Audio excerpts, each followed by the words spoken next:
pemilu kita ini kan sebenarnya masyarakat itu sudah berulang kali punya pengalaman memilih seseorang.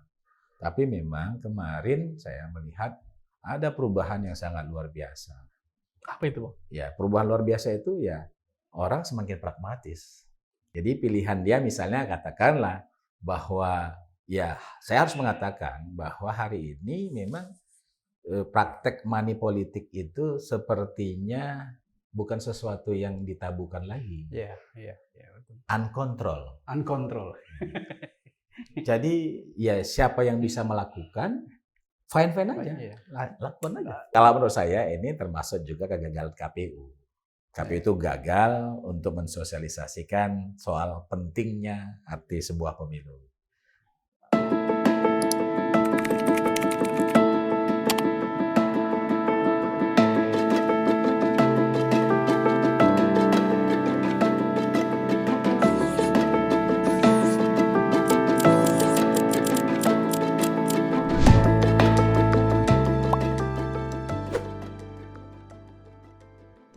Sobat Batampos, bertemu lagi dengan saya Muhammad Nur.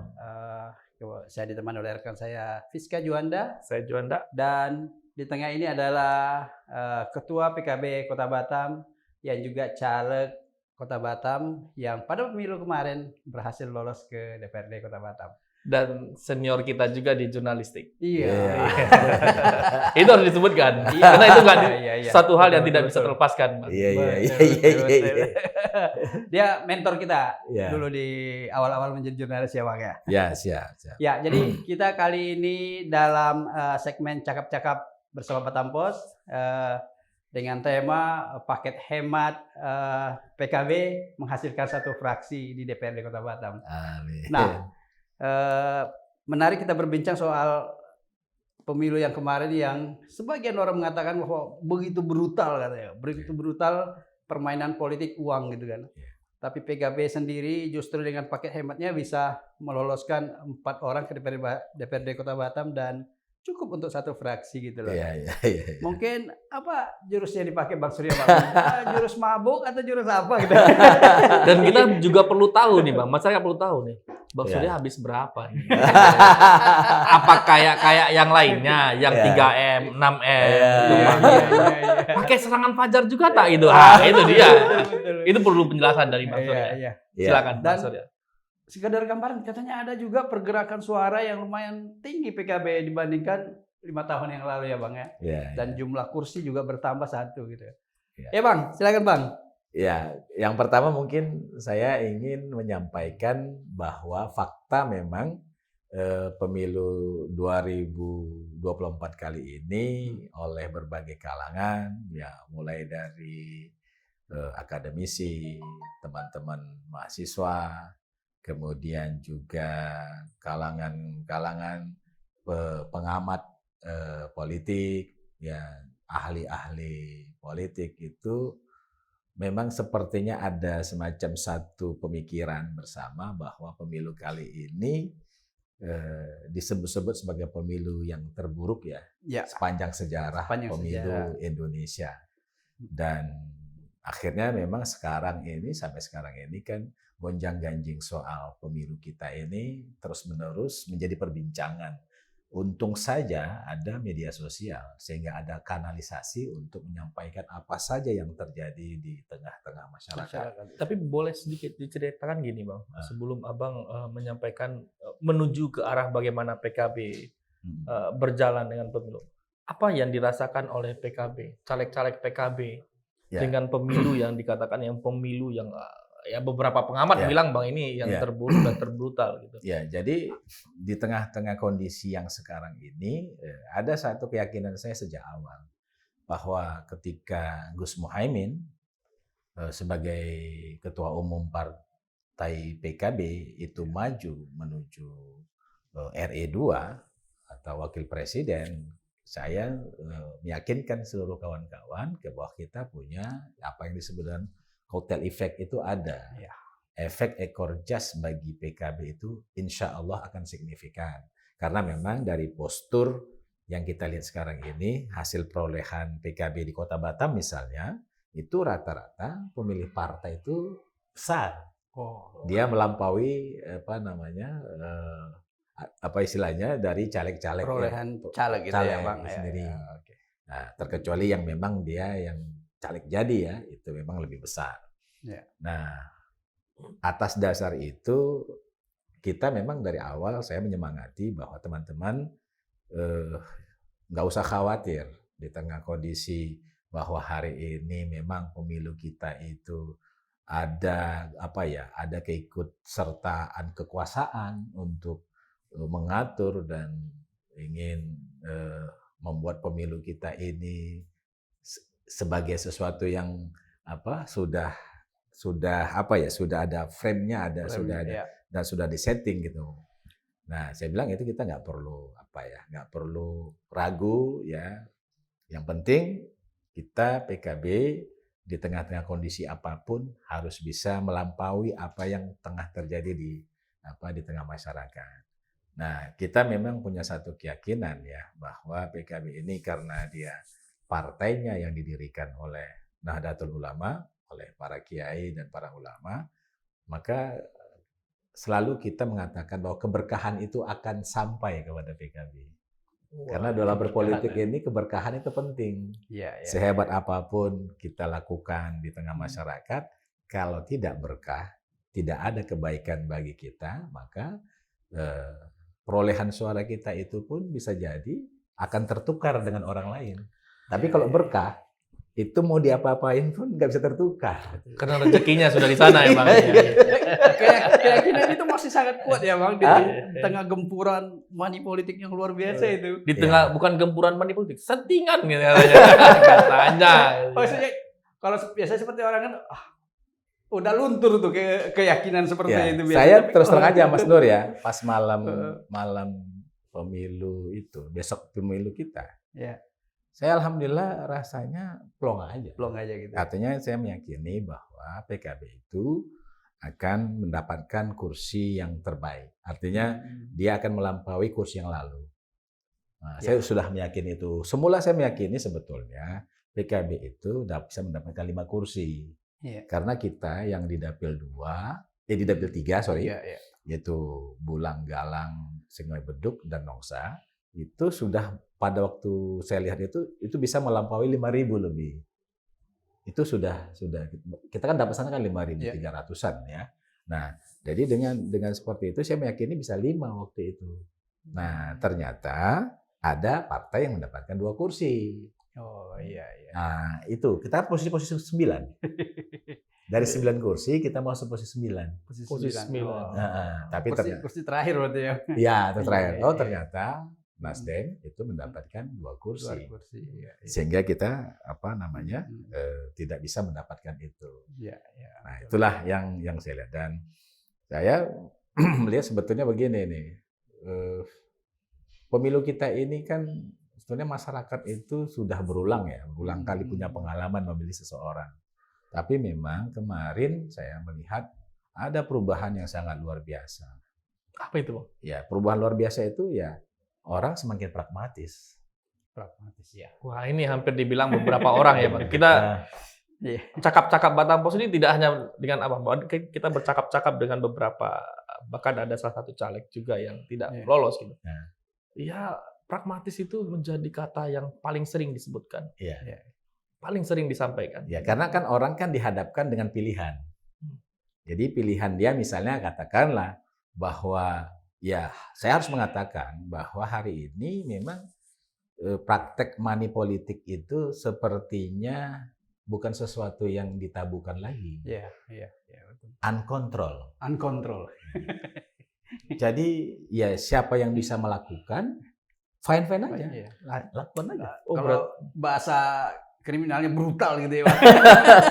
tapi Bang, kalau kita bilang hampir dibilang uncontrol, dan jadi ini bukan omongan Abang, tapi omongan beberapa orang juga menyebutkan, beberapa caleg-caleg juga menyebutkan bahwa ini luar biasa. Tapi kenapa tak ada ditemukan oleh Bawaslu? Itulah saking hebatnya nih. Atau memang pemilu kita ini baik-baik saja dan bersih kali ya, Bang ya?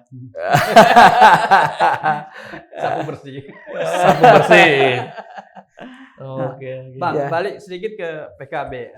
Abang kan baru belum lama juga nih menukangi PKB. Iya, iya, Bahkan iya. jadi Ya, ya, betul. jadi ketua juga baru, Iya, sebelum ini kan di betul. partai Lain. sebelumnya apa. Iya, iya. Nah, tentunya ini kan juga menjadi perjuangan tersendiri, belum lagi Ya. tadi yang kita bilang bahwa sangat brutal tadi money politik.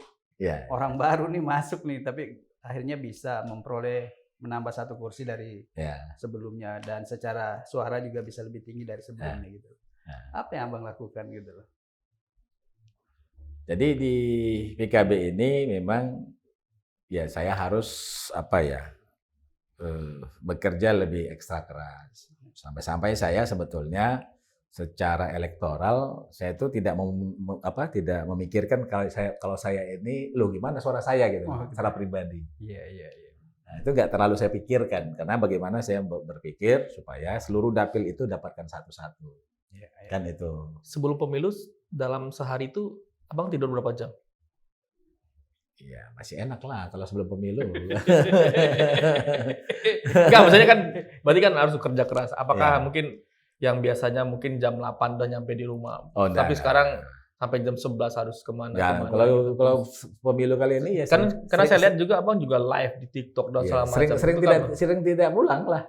Sering tidak pulang. Artinya sering tidak pulang itu maksudnya pulangnya itu ya pagi-pagi. Pulang pagi. Karena Ya. Pulang pagi. Pulang pagi masalahnya pulang pagi. Iya.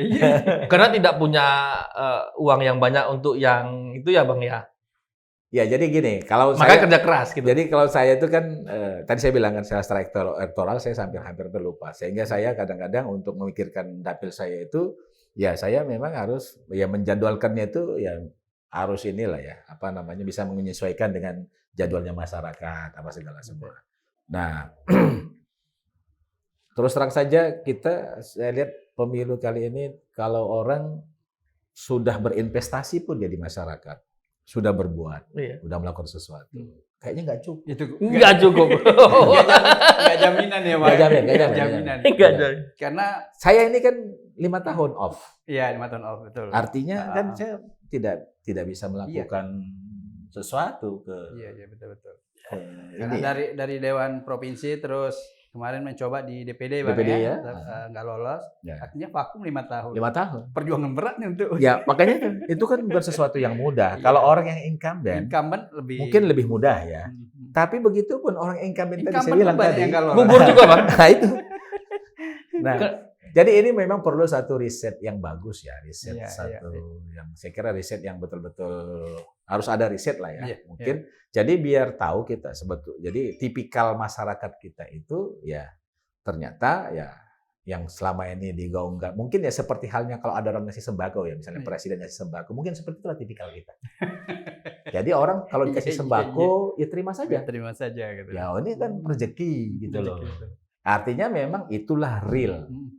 Jadi real masyarakat Indonesia itu adalah tipikalnya memang pragmatis, di mana dia ketika dia mendapatkan sesuatu itu ya dengan cara-cara yang pembagian sembako itulah kondisinya kita. Berarti bisa dibilang beberapa elit-elit politik yang di atas sana, oknum-oknum yang di sana tidak memberikan pendidikan politik yang baik dong Bang dengan cara seperti ini.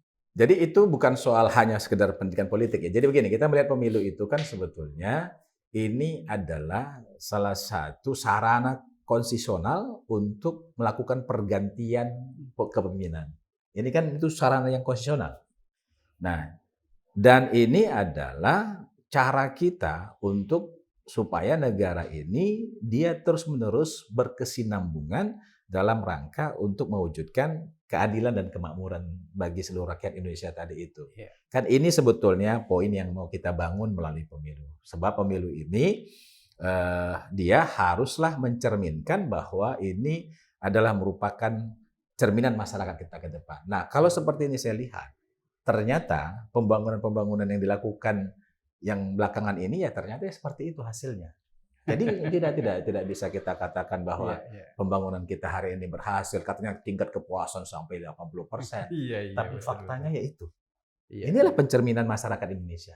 Sebab kalau kita lihat, misalnya di negara-negara, katakanlah seperti Malaysia, ya Singapura, meskipun berbeda dalam sistem kita, tapi kan kita lihat bagaimana orang menggunakan hak pilihnya.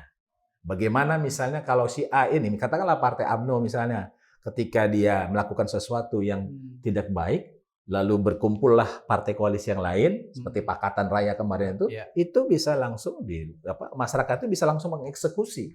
Artinya apa? Masyarakat di sana mungkin cara berpikirnya sudah lebih maju dan masyarakatnya mungkin tidak pragmatis. Betul. Nah, ini kan faktanya sekarang. Nah, ini Bang, apa yang membuat masyarakat tidak menjadi pragmatis gitu?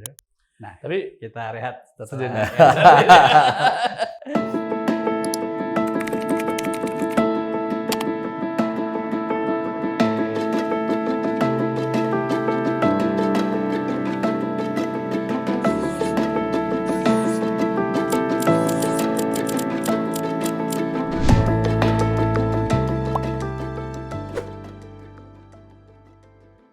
Nah, tadi ada pertanyaan menarik ya Bang ya. Ya. Kita hentikan sejenak di segmen Sesi, terakhir, ya. sesi terakhir. Tapi boleh Bang dijawab itu apa? Apa yang membuat sebenarnya masyarakat menjadi pragmatis? Pragmatis seperti itu. Apakah memang selama ini dewan yang terpilih itu tidak terlalu banyak berbuat untuk masyarakat sehingga masyarakat merasa ya sudah daripada tidak saya ambil ini besok belum tentu juga. Atau ada juga kayak gini Bang, ada yang omongan seperti ini. COVID-19 membuat tabungan masyarakat terkuras sehingga mereka begitu pulih, ekonomi masih belum baik, ya pilihannya ada pula pemilu yang pilihannya seperti ini gitu. Sehingga itu diambil gitu, kesempatan itu diambil. Nah, karena mungkin secara ekonomi memang masyarakat kita masih karena data BPS menyebutkan masyarakat kita ini memang ada golongan menengah, tapi begitu sedikit tergelincir mereka langsung masuk ke bawah. Ada yang bilang seperti itu. Bagaimana Bang? Karena ada yang ekstrem ya. Iya. Ada yang ekstrem. Seperti itu. Apa memang seperti itu sehingga COVID membuat berbeda segalanya gitu? Bukan. Jadi begini, saya melihat begini ya, pengalaman ini pengalaman saya. Saya tadi saya katakan saya 5 tahun off ya artinya secara rutin untuk bertemu masyarakat, reses dan sebagainya itu tidak ada saya lakukan karena saya tidak masuk di dalam legislatif ya. Okay. Nah ternyata tipikal masyarakat ini kalau misalnya saya sebagai politisi itu saya bisa meyakinkan mereka dengan edukasi yang selama ini saya berikan terhadap mereka dengan tipikal kita masing-masing itu saya kok merasa bahwa saya punya keyakinan kalau memang pas kita untuk berinteraksi dengan masyarakat itu kita tepat, artinya kita selama ini memberikan edukasi yang tepat, maka menurut saya masih ada rasa. Bisa. Ya, ini yang saya pengalaman saya. Ya.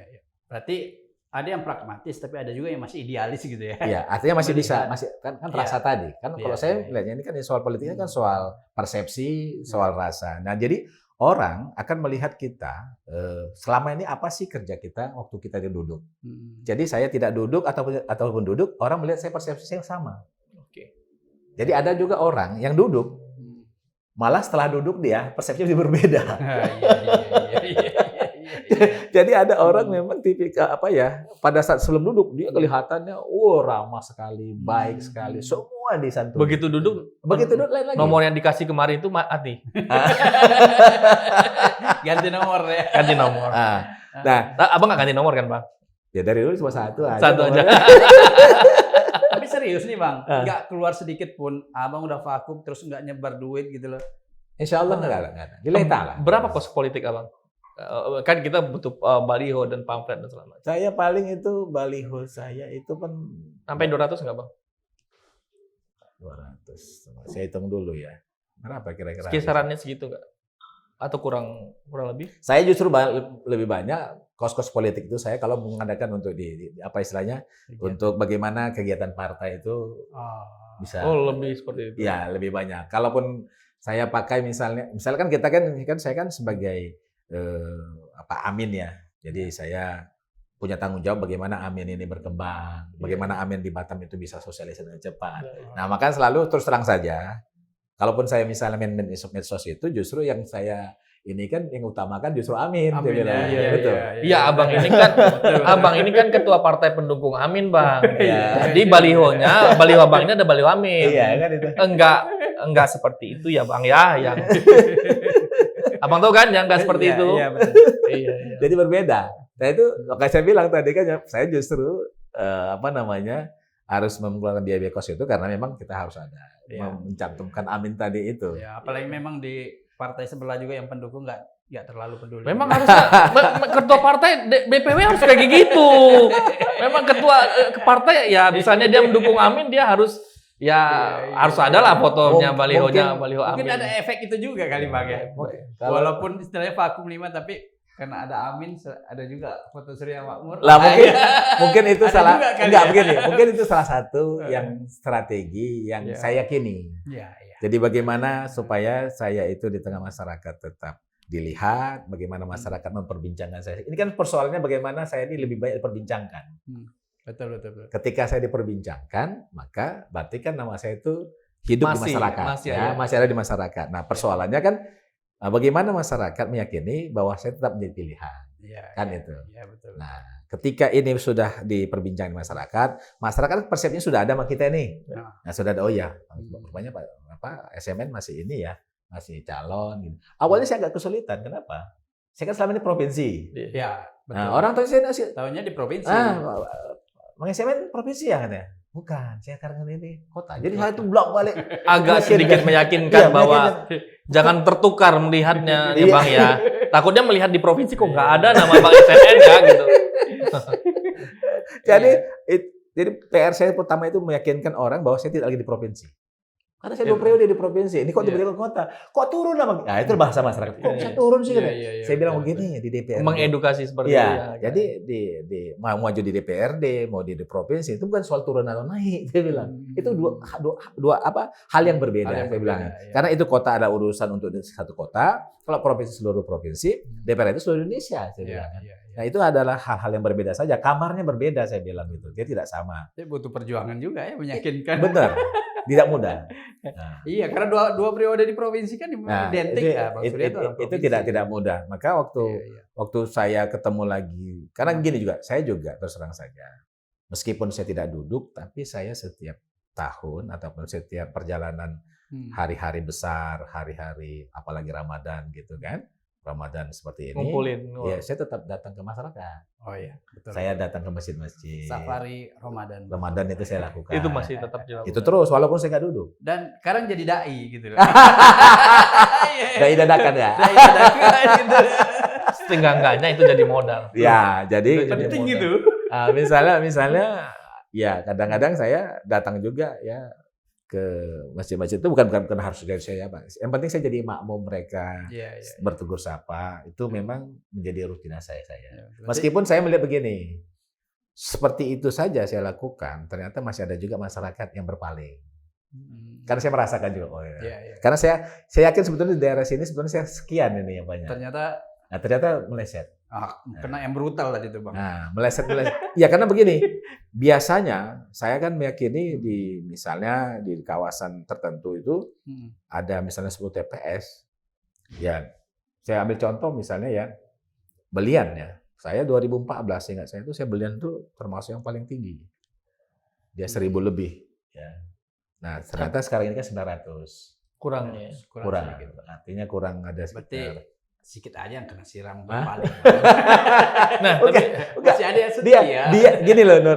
Kan saya bisa melihat ya, misalnya 1 TPS basis saya misalnya. Misalnya saya dapat 16. Loh, kok yang sana kok sampai 30? Nah, itu tadi, Bang. Orang nyiram apa tak nyiram? Ya, itu tadi. Jadi masih ada, saya bilang tadi itu, dari apa semua tadi itu masih ada sebahagian. Dan memang saya terus terang saja. Kampanye media sosial saya memang belum riset ya.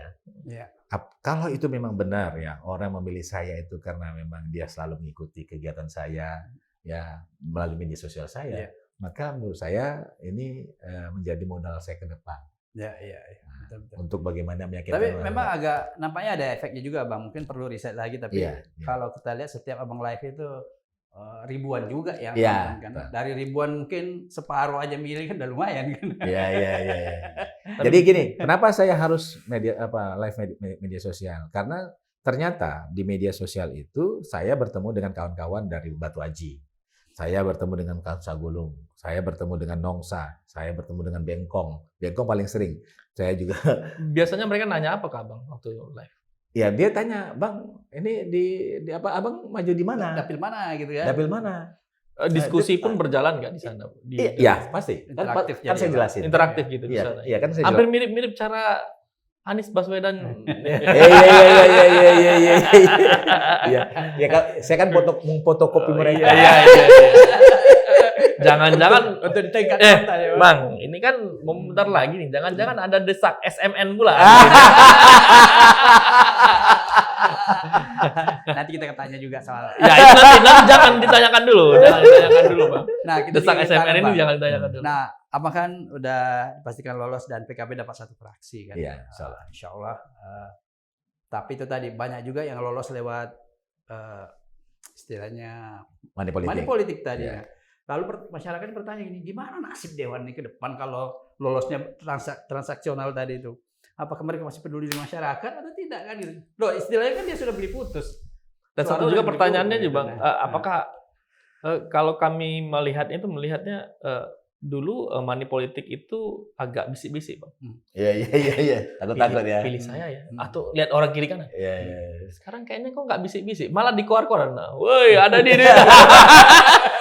Apakah Abang memiliki pandangan yang sama dengan kami atau bagaimana? Ini soal opini kita, Bang. Iya. Apakah sama Abang melihatnya Jadi gitu? kalau menurut saya ini termasuk juga kegagalan KPU.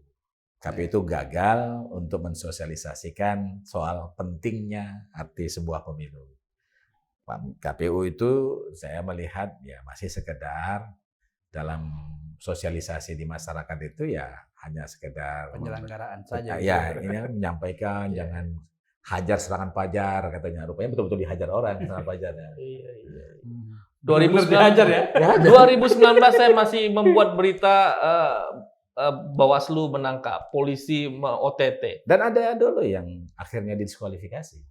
2024, Iya. 2019 kita ada diskualifikasi 19 ada. orang karena itu. 2024 nggak ada bersih. Nah, berarti kita Nah, memang itu benar-benar luar biasa. bersih. Karena Karena sesuai cakwennya Ju. Hajar money politik, benar dihajar. kita bersih kok, Bang. Bersih. Iya. Bersih rata di lapangan. Daripada repot-repot kan. Ya. Nah, mungkin Jadi memang harus ada nih ya, kita memang harus ada perubahan. Kita ini kan karena cara-cara kita masih tradisional ya. dalam Iya, pelaksanaan memang pemilu. perubahan memang harus dilakukan, Bang. Iya, karena itu Meskipun perubahan ya kalau misalnya masih tradisional seperti ini, maka potensi-potensi kecurangan Transaksi itu masih sulit kita masih ini sulit kan. keluar dari zona itu ya, Iya, Bang. zona itu Karena semua bisa diatur. bisa diatur. nah, Nah tadi Bang, gimana? Aduh, masyarakat ini dewan-dewan yang terpilih misalnya nanti ini gimana kalau banyak yang terpilih dari hasil transaksional, apalagi misalnya udah habis 3 miliar, 6 miliar, tentu kan terpecah nih pikiran, gimana kembalikan modal? dan kami dapat bocoran kalau per 5 tahun itu anggota dewan cuma dapat 1,6 atau 1,8 miliar aja, Bang. Untuk gaji di kota ya. Itu gaji dan ditambah dengan tunjangan dan lain-lainnya Tunjangan. itu, Bang. Iya. Sedangkan habis 5 miliar, 3 miliar. Iya, Kan itu. beban juga tuh Bang. Balikin modal loh, Bang. Bagaimanapun ya pasti harus balik modal. Apalagi kalau jual aset atau pinjam kan berat kan. Berat nggak sih, Bang, menurut Abang? Ya memang kita pastilah ada kecemasan. Saya Iya. agak cemas juga, khawatir Hmm. bahwa ke depan nanti kalaulah memang teman-teman yang duduk ini adalah semua produk-produk pragmatisme, Iya. maka yang kita khawatirkan Hasilnya pun kepentingan- ya, pragmatis. kepentingan-kepentingan masyarakat nanti di dalam pemerintahan kota ini yang kita khawatirkan juga pragmatis. Tidak Iya, terakomodir ya, Bang, yang Artinya, menjadi akar rumput. Apa yang menjadi harapan masyarakat tadi itu ya Hmm. memang akhirnya sirna lagi gitu. Iya, Ya kan? betul. Kembali lagi Betul. habit-habit yang lama. Iya. Padahal kita mau kan ingin merubah ya, melakukan perubahan bahwa Hmm. DPRD itu adalah sebagai bahagian dari pemerintahan ini yang dia itu tugasnya bisa mengontrol. Iya. Yang tugasnya dia itu bisa membuat aturan-aturan yang membuat masyarakat lebih baik, dan dia juga harus bisa ya bagaimana keberpihakan anggaran itu kepada masyarakat, itu jelas-jelas adalah merupakan kebutuhan masyarakat. Iya. Nah, saya inilah memang tugas berat saya sebagai mungkin kalau saya lihat yang duduk di sana itu sebetulnya banyak juga yang sudah senior ya, Iya. masih ada yang sudah beberapa senior. Nah, Iya. mungkin inilah nanti tugas berat saya mungkin di mewarnai ya, Bang. di praksi di PKB Betul. itu. Apalagi kekuasaan kan, ya cita-cita kita kemarin kan misalnya kalau bisa di apa namanya di pimpinan kan mungkin berbeda lagi ya. Iya, Nah, iya, ini ternyata kita harus berjuang lagi banyak. Berjuang, teman-teman. PKB itu hanya punya fraksi, ya jadi ya insya Hanya Allah. 4 ya Bang. Nah, Agak berat juga. Tapi berjuang. sebelum nih Bang, sebelum kita akhiri cakap-cakap Batapos, tadi Abang sudah jawab soal pragmatisnya pemilih, soal siram-siraman. Ya. Nah, ini kita bicara desak SMN nih Bang. Ini sudah kita pileg sudah selesai. Apakah Hasil sudah ada. Iya. Ya, PKB alhamdulillah ya mendapatkan hasil yang positif, raihan positif. Ya. Lebih di Batam itu kan naik 1 kursi ya Bang, Iya, dari 3 menjadi 4. Ya. Dapat 1 fraksi. Ya. Ya, kalaupun untuk bertarung di pilkada kan butuh 6 kursi lagi nih Bang. Iya. Nah, kira-kira apa itu menjadi rencana PKB ke depan gitu Bang? Jadi saya harus mengatakan begini, PKB itu sejak raker tahun 2023 sudah mengamanahkan bahwa PKB untuk Pilwako itu menugaskan bahwa Surya Makmur Nasution sebagai Ketua DPC PKB Kota Batam untuk ya ikut serta di dalam pemilihan wali kota. Dalam pengertian ini menarik nih. dalam pengertian bahwa ada garis miringnya, bisa juga wakil wali kota. Ini hasil raker. hasil raker loh. Hasil raker. Tinggi loh. Ini bukan omongan saya, tapi Raker ya. raker cap daripada PKB mengamanahkan seperti itu dengan catatan kita mendapatkan kursi yang signifikan. Nah, itulah makanya kemarin kita targetkan 6 kursi. 6, ya. Artinya kalau dapat 6 kursi mungkin PKB bisalah untuk menuju Batam 1. Kalau dia dapatkan 6 kursi. Kalau 4? Nah, inilah makanya kalau 4 kan berarti kan Di garis miring ya. kan ada garis miring. Ada garis miring. Nah, tapi itu pun tidak bisa serta-merta kita segera. Jadi kita tetap nanti akan berkonsultasi kepada DPP dan kita akan melakukan pertemuan dengan teman-teman di pengurus partai, termasuk PAC yang kita akan bicarakan bagaimana kita menyikapi Pilwako ke depan. Karena kita berharap bahwa PKB di tengah kursi yang 4 tadi itu tetap kita harapkan bisa berperan. Artinya peran-peran PKB itu tidak lain adalah ingin menempatkan PKB bahwa dia bisa ikut mewarnai, bahkan dia bisa ikut menjadi penentu. Kami juga nggak mau meskipun nanti ada orang yang 10 kursi, karena kan Pilwako ini berbeda ya, nuansa rasa, nuansa cara pandang orang terhadap pileg berbeda sekali. Maka kita nanti paling jitu untuk menentukan itu adalah tentu harus ada survei atau riset bagaimana kader-kader PKB misalnya kalau ingin mau maju. Berarti kayaknya April sudah ada keputusan ya Bang ya kayaknya. Awal April atau akhir April kayaknya sudah ada.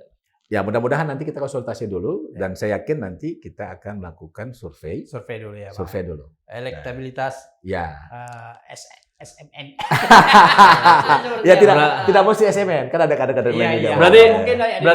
Berarti kita bisa berharap bahwa akan ada angin perubahan di Batam. Dan kita juga sebelum closing statement nanti kita mungkin lihat sejenak ya.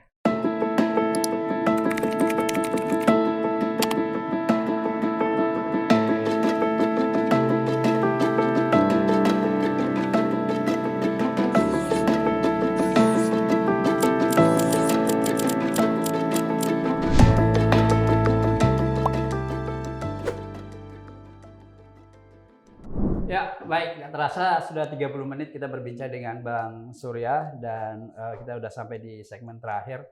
Nah, di segmen kali ini saya ingin sedikit berbincang dengan Bang Surya Makmur soal tadi kita tahu bahwa sudah diuraikan bahwa banyak yang lolos ke Dewan itu dengan jalur-jalur pragmatisme tadi ya gitu loh, dan itulah memunculkan kekhawatiran masyarakat.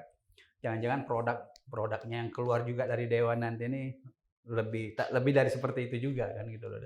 Nah, PKB yang menggunakan paket hemat tapi bisa meloloskan 4 orang tentu menjadi salah satu harapan masyarakat bisa mewarnai di baik di terutama di 3 fungsi tadi di dewan nanti gitu loh. Nah, Bang Surya, tapi rasanya tak sah kalau Abang tak memberikan sebuah statement yang meyakinkan masyarakat gitu. Silakan, Bang. Ya, pemilu ini memang menjadi satu pelajaran yang bukan hanya berharga, tapi memang pemilu hari ini kalau kita lihat ini kita masih belum ada perubahan. Kita belum move on untuk melakukan sesuatu yang lebih lebih mempunyai makna. Makna di sini adalah bagaimana dari waktu ke waktu harusnya pemilu itu kan semakin baik. Artinya kualitas pemilu kita itu kan harus kita tingkatkan supaya dengan kualitas tadi itu terpilihlah caleg-caleg yang memiliki kualitas untuk menjadi wakil rakyat. Betul. Kan itu. Nah, saya pikir demokrasi kita memang hari ini harus terus-menerus, sepertinya perjuangan itu masih panjang sekali. Panjang ya? Memang mungkin butuh ya, kita butuh sekali lagi, ya mungkin inilah yang dikasih cobaan lagi, kita butuh sebuah bagaimana kita keluar dari krisis demokrasi kita ini, sehingga ke depan nanti ya kita bisa melakukan perbaikan yang signifikan. Dan saya yakin ini generasi Gen Z kita, generasi milenial kita, mereka sebetulnya tidak diam. Mereka hanya hari ini melihat, kan saya yakin mereka punya tekad bahwa suatu ketika kalau kami yang akan masuk ke kancah politik, maka ini semua akan berubah. Dan itu udah mulai, Bang ya. Tanda-tanda itu udah mulai. Loh, ini kan sekarang kan terus terang saja masih banyak ini politisi-politisi yang sudah gaek gitu loh, tapi juga masih berkuasa, masih mau semuanya. Betul. Akhirnya ya kita ini dihadapkan dengan orang-orang yang mapan, orang-orang yang established or status quo. Jadi dia pikirannya itu memang jauh dari harapan yang diinginkan oleh masyarakat. Dan saya yakin generasi Z kita, generasi milenial kita, mereka tidak diam. Mereka hanya hari ini melihat bagaimana kondisi sekarang ini, dan suatu ketika mereka akan tampil ya untuk melakukan perubahan di negara kita, termasuk di Kota Batam.